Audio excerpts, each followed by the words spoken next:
In this video, we wrap up our revisit of An Inspector Calls plot with a summary of Act 3, and I attempt to answer the question, just who or what was Inspector Goole, and how far do you think I'll get with that?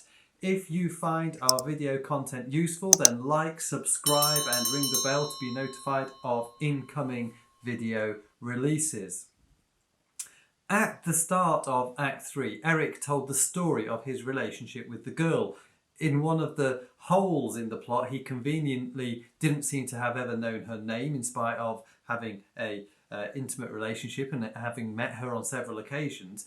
But then the inspector left, and that's where I'm picking up the plot here. So left alone as a family, Birling begins to blame Eric for the situation. His big concern is that it will cause a public scandal and his chances of a knighthood will be ruined. The arguments lead into a conflict between the generations as Mr. and Mrs. Birling defend their own actions and the children tell them to accept responsibility. Sheila observes that the inspector arrived as Birling was talking about life being every man for himself, and he's now left without bringing any formal charges. She questions, was he really an inspector? And this idea excites Mr. and Mrs. Birling, but it doesn't matter much to Sheila or to Eric. The bickering continues until Gerald returns with new information that he's just found out from a local sergeant. There is no Inspector Goole. Birling rings the chief constable, who confirms that the man was no member of his constabulary, and Birling decides that the whole thing was a hoax. He and Mrs. Birling criticise Sheila and Eric for being so willing to tell their stories. They begin to discuss how to ensure they don't get in trouble. But Sheila and Eric can't accept the fact that they aren't guilty of something.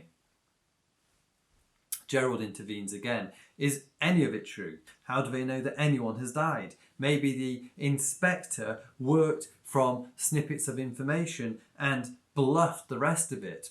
Who saw the photograph? He calls the infirmary. Nobody has been admitted for attempted suicide or for drinking disinfectant. Gerald and Birling have a celebratory drink. Sybil offers her congratulations to Gerald on his detective work, but Sheila is still troubled by everyone's behaviour in their testimonies. Eric agrees with her. Mr. and Mrs. Birling are exasperated that their children can't see it the way that they do. Gerald offers Sheila her engagement ring back, but it's too soon for her to consider that. Then the telephone rings sharply. Birling answers it and says, that was the police. A girl has just died on her way to the infirmary after swallowing some disinfectant, and a police inspector is on his way here to ask some questions. And Priestley ends the play with this final twist. So who or what was the inspector? He could have been a fraud, someone who held a bit of information about each of the main characters and wanted to teach them a lesson. But this wouldn't fit with the ending in which the events of his visit appear to be about to repeat themselves in some way. He could have been some sort of time traveller, allowing the Birlings and Gerald to foresee what is about to happen in order for them to approach it differently next time. The inspector's name Goole is a homophone for the word ghoul, G-H-O-U-L, possibly nodding towards the fact that he's some sort of a spirit or ghost. Or maybe the inspector is some sort of messenger from God coming to bring judgment and correction to the company. There are numerous theories, but I'm going to sidestep all of them by saying that who or what he is isn't really the point, and that you won't earn any marks in your exam for offering a solution to this question. The more important question is, what is Priestley trying to achieve through the inspector's role, and what effect does this have on the audience?